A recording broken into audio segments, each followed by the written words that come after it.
Salutare toată lumea, numele meu este Nizi și astăzi voi face un videoclip în care o să vă arăt dacă pot sau nu pot să iau toate medalioanele de Fortnite. Dar eu voi încerca, cred că în câteva meciuri deja o să le iau. Dacă nu, acest videoclip îmi pare rău, o să fie cu o dezamăgire. Ok, și vreau să vă anunț că pe 12 ianuarie este ziua mea, adică vinerea aceasta. Dacă ați putea și voi să vă abonați la acest canal sau să puneți și voi un like, m-ar ajuta foarte mult. Mulțumesc! Acum vom merge în primul loc în care o să luăm medalion. Dacă nu, o să încercăm cu boții, să batem boții.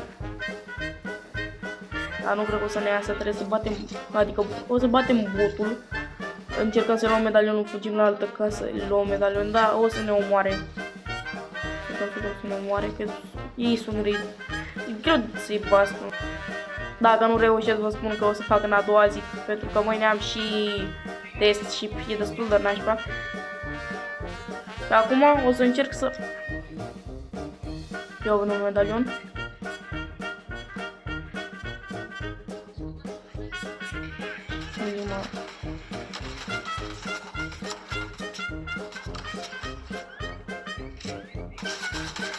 Uai, bă, ăsta e prea bun.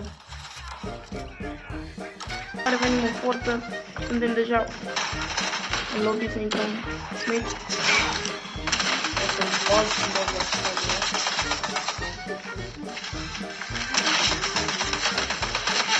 Dar ce să urcă pe aici,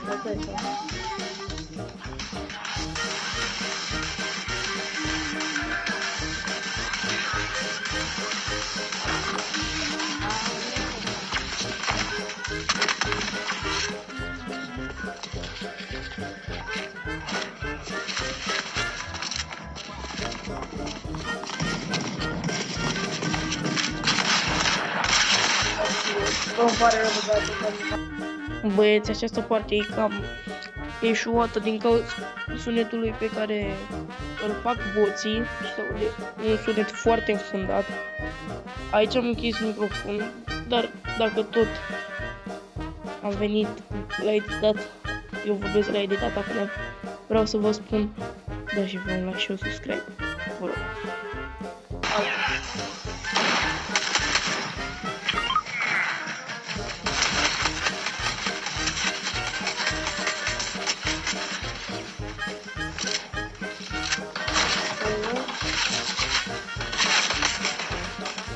Influanțe nu mai am pe drept.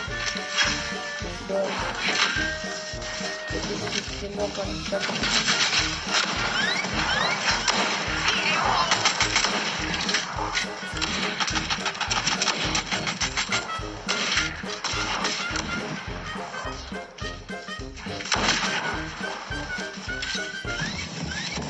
Ah!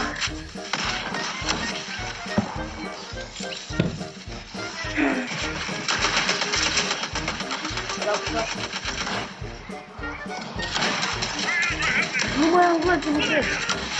Trebuie să mă pus două glase să mor. Nu, două glase.